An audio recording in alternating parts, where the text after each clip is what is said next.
All right. So last time we looked at inverse trig functions, their domains and ranges and graphs, and today we're going to finish up with the inverse trig functions because today we're going to be composing the inverse trig functions with the original trig functions because some very interesting thing happens when we do that. So when discussing the 6 trigonometric functions, it is important to understand exactly what the domains and ranges of each one is, and not just the numerical values, but what they are in context. Remember how we derive them. The domain of each trig function is the set of arc lengths intercepted by a central angle of a circle whose center is the origin. Most of the time when we input elements into a trig function, we say sine of theta. We say theta represents the central angle, but really, if you remember, theta is equivalent to the arc length s, because s equals r theta, and r is 1. So really, the domain of the trig functions are the arc length. The arc lengths are equivalent to the central angle formed by the positive x-axis and the radius of the circle, which intercept them. Okay. The central angle is measured in radians, which is why the arc length we measure in radians. The range of each function is the set of ratios of the lengths of various segments formed by similar triangles. And we got this, if you remember, way back when from right triangle trigonometry in SOHCAHTOA. The sine of theta was opposite length over hypotenuse. That's a ratio of the lengths of the sides of a right triangle.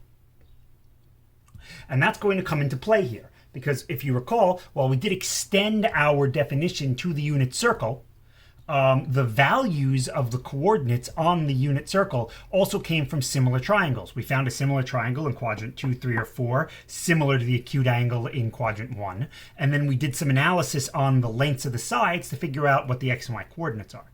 So let's consider the inverse functions. The domains and ranges would be switched, meaning that the domain is now the set of ratios of length of segments, and the ranges are now sets of arc lengths.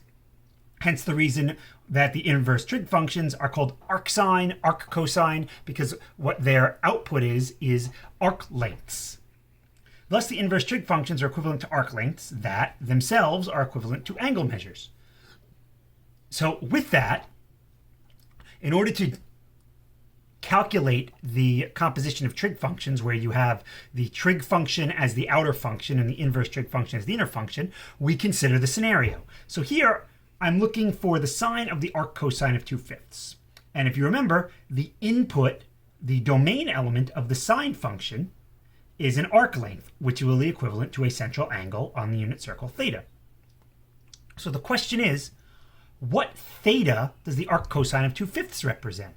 Remember, the arc cosine, when we find its value, will be the length of an arc, which is equivalent to the central angle. So what arc length is this talking about? Well, or what central angle is this talking about? Well, the arc cosine has a domain between -1 and 1. And that domain comes from the restricted domain of the original cosine function. If you remember the original cosine function, we restricted the domain to go from 0 to pi. So now when we look at the inverse cosine function, the range of the inverse cosine will be restricted from between 0 and pi. That means that this angle theta can only be between 0 and pi. So if I draw a picture, if I'm between 0 and pi, I have to be in either the first quadrant or the second quadrant. And the ratio of the lengths of the sides is 2/5. Remember, the input of the inverse function, the elements of the domain of the input function, the domain is now the set of ratios of the lengths of the segments. So the ratio of the segment is 2 to 5. The adjacent side will have a length of 2, and the hypotenuse, which is the radius, which is always positive, will have a length of 5. So since this is a positive value, 2/5, I have to be in the first quadrant.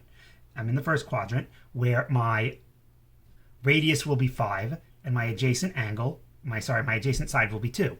This is no longer the unit circle, but that's okay. If you recall, if I'm in the unit circle, this would be 1, and this would be 2/5. And I could just as easily figure out, okay, so this is 2/5 over 1. I can just easily figure out what the ratios are and what the sides are. Remember, the ratios of similar triangles are equivalent. So it's easier for me to just extrapolate and use integers instead of having to deal with fractions. But this works either way, and I'll show you. So this is the angle theta right in here. So if I enlarge this, the hypotenuse is 5, The adjacent angle is 2, and this is my theta. The arc cosine of 2/5 represents the central angle whose cosine is 2/5. This is the central angle whose cosine is 2/5. This is my theta. And what am I doing with that theta? I am taking the sine of it. So in order to take the sine of this angle, I need the length of the opposite side divided by the hypotenuse. So I need this side. Well, this is a right triangle, and 2 squared plus y squared will equal 5 squared, or y squared will equal 21. So y is the square root of 21. If I were to do this on the smaller triangle, we would have 2/5 squared plus y squared equals 1 squared. And this would square to 4/25. 1 minus 4/25 would be 21 over 25. Y squared would be 21 over 25. So y would be rad 21 over 25. And then the ratios would still be maintained. So this y is equal to rad 21. And now I want the sine of this central angle. This is the central angle whose cosine is 2/5. That's this angle. So the sine of this angle is rad 21 over 5.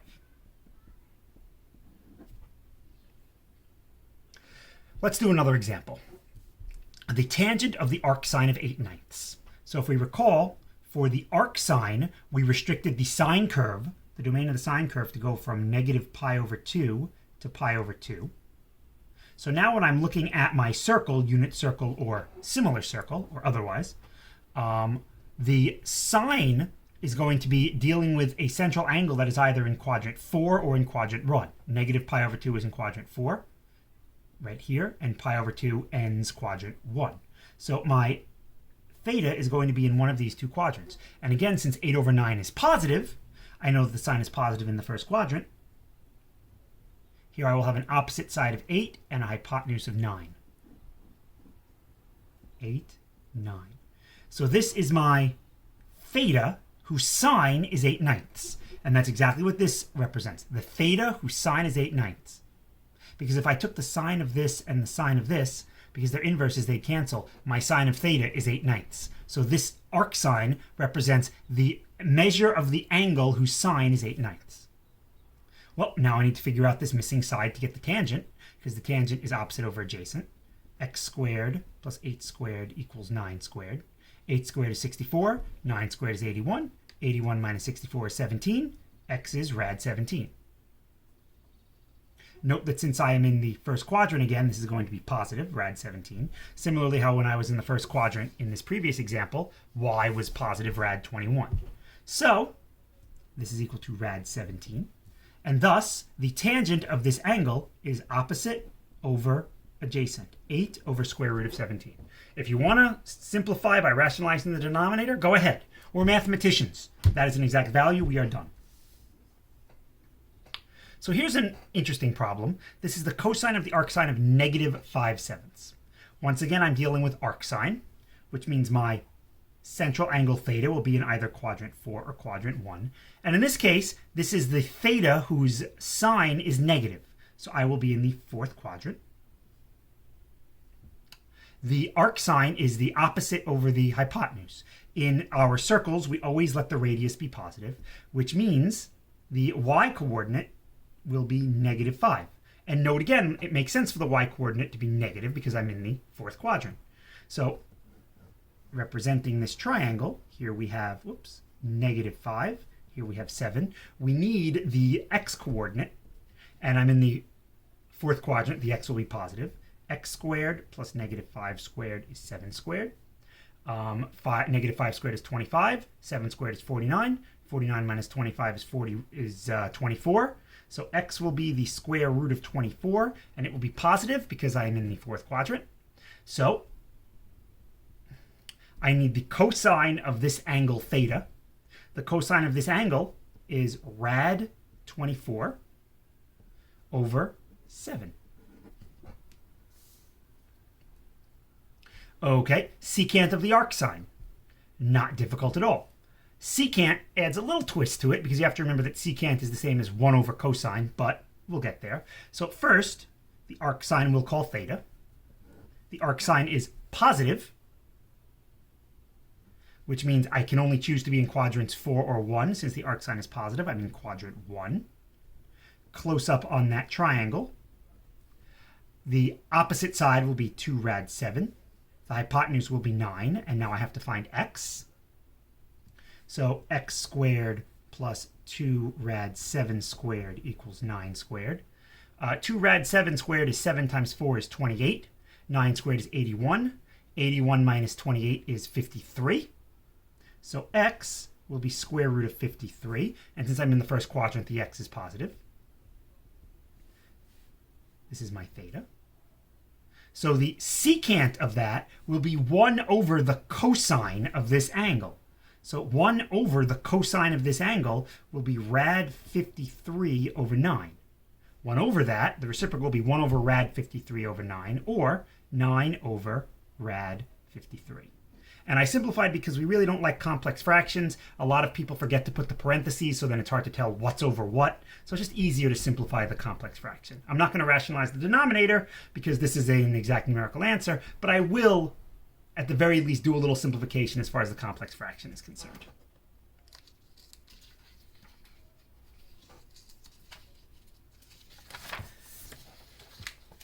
So something interesting here. Interestingly, the composition f of g of x, where f of x is a trigonometric function and g of x is an inverse trig function, can actually be represented as an algebraic function. What is an algebraic function? An algebraic function is a function that can be written using addition, subtraction, multiplication, division, powers, and roots. And that's it. So anything that's using plus, minus, times, divides, powers, and radicals. Could be cube roots, fourth roots, whatever the root is. As long as I can express my function in terms of just those, they are called algebraic. Functions that can't do that, like exponential functions like e to the x or natural log, those are called transcendental functions. Cosine is also a transcendental function. The trig functions are transcendental functions. But the composition is not. So here's the game. We need to find the sine of the arc cosine. So once again, I will call this my theta. Since I'm dealing with arc cosine, I have to be in quadrants 1 or 2. And the question is, which one should I be in? Well, since sine, cosine, and tangent are all positive in the first quadrant, it makes sense to examine the function in the first quadrant, this entire composition. It also makes sense to do that because when I restrict the sine function, if you recall, the restricted sine function goes from negative pi over 2 to pi over 2. That would be here. The restricted cosine function goes from 0 to pi. Their only overlap is the first quadrant. So this would be the angle whose cosine is x. Well, we know what that is. The angle whose cosine is x looks like this triangle. Here's our theta. And this is the theta whose cosine is x. Well, adjacent over hypotenuse gives me x.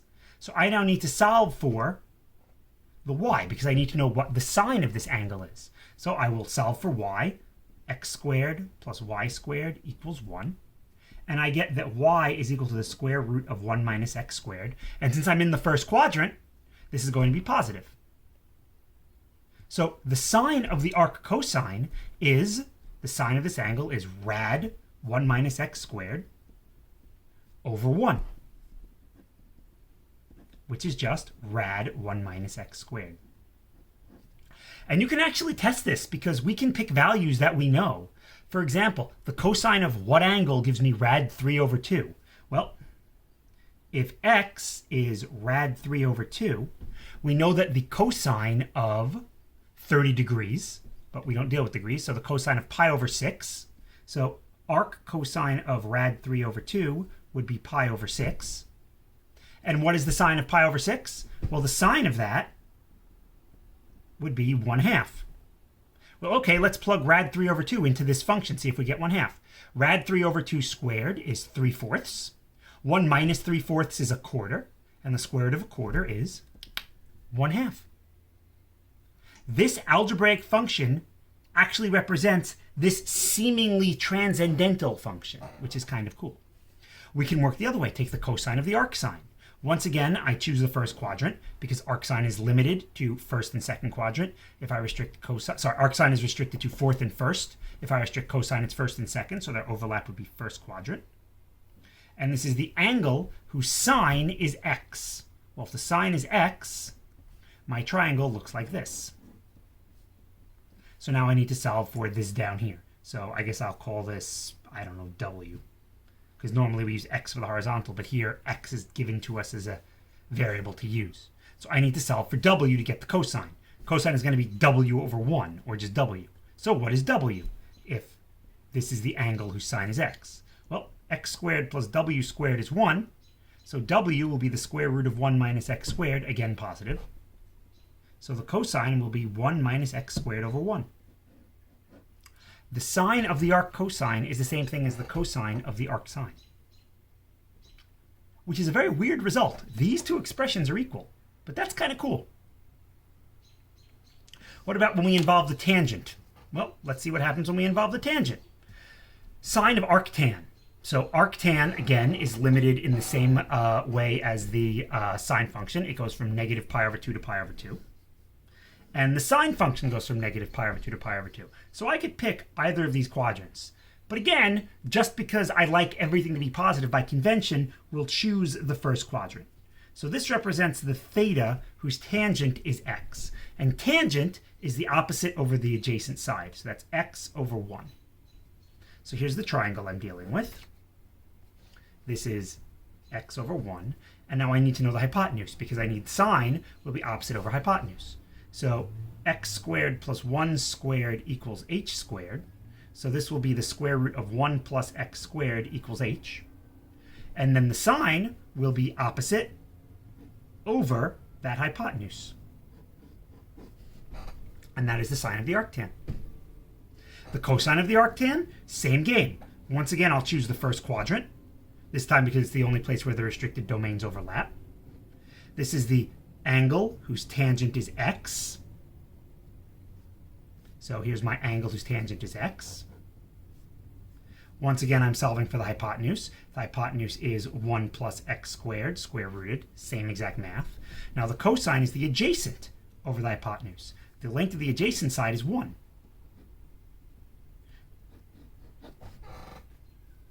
So that right there is interesting as well. They're similar, but not exact.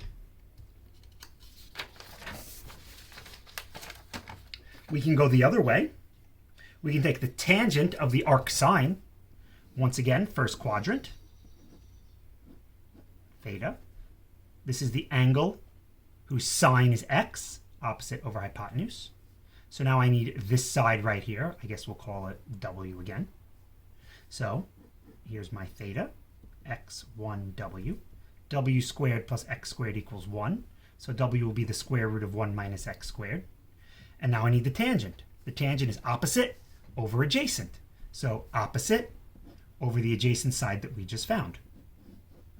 The tangent of the arc sine is x over square root of 1 minus x squared, which looks similar to the sine of the arctangent.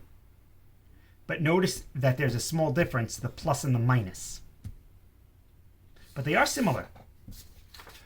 What about the tangent of the arc cosine? Well, once again, the tangent of the arc cosine, if I'm in the first quadrant, here's my theta. That represents the angle whose cosine is 1, adjacent over hypotenuse. I need to figure out what y is by the Pythagorean theorem. Since this is a right triangle, x squared plus y squared is 1. So y will be the square root of 1 minus x squared. Positive because I'm in the first quadrant. So the tangent will be opposite, which is the value we found, over the adjacent. We can go even further and compose additional functions, like additional power functions. So this is the secant squared of arctan. So once again, we represent the arctan as the central angle whose tangent is theta, or sorry, whose tangent is x, first quadrant. For this to have a tangent of x, my sides would be x and 1. I need to solve for the hypotenuse. H squared equals x squared plus 1 squared. So h is just the positive square root of x plus 1. The cosine of this angle will be adjacent over hypotenuse.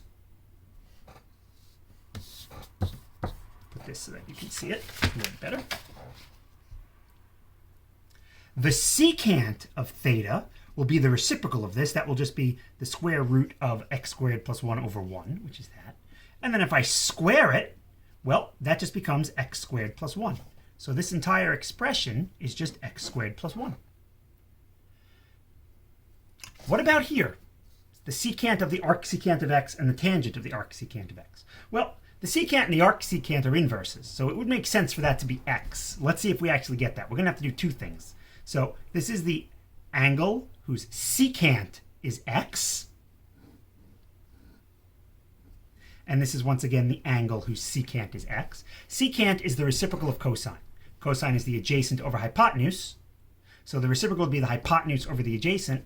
So we need the hypotenuse over the adjacent to equal x. There we go. I can now solve for the y. 1 squared plus y squared equals x squared. So y will be the square root of x squared minus 1. So I'm just going to redraw the triangle very quickly. 1x, and then this side is the square root of x squared minus 1. So what is the secant of this theta? The secant is the reciprocal of the cosine. The cosine is 1 over x, so the secant will be x over 1. So this first part will be x. What is the tangent of this theta? Tangent is opposite over adjacent. The opposite side is square root of x squared minus 1. The adjacent is 1. And there we have that composition. And this can be done with all sorts of compositions of inverse trig functions. And the reason this is important is when you take calculus next year, there's going to be one day, just like with a lot of stuff we do, one day where this is going to come into play. We're going to have to use this idea to derive a formula. And that, ladies and gentlemen, is how you compose trig functions with their inverses. And this, once again, receives the Cetron seal of approval. Thanks for watching.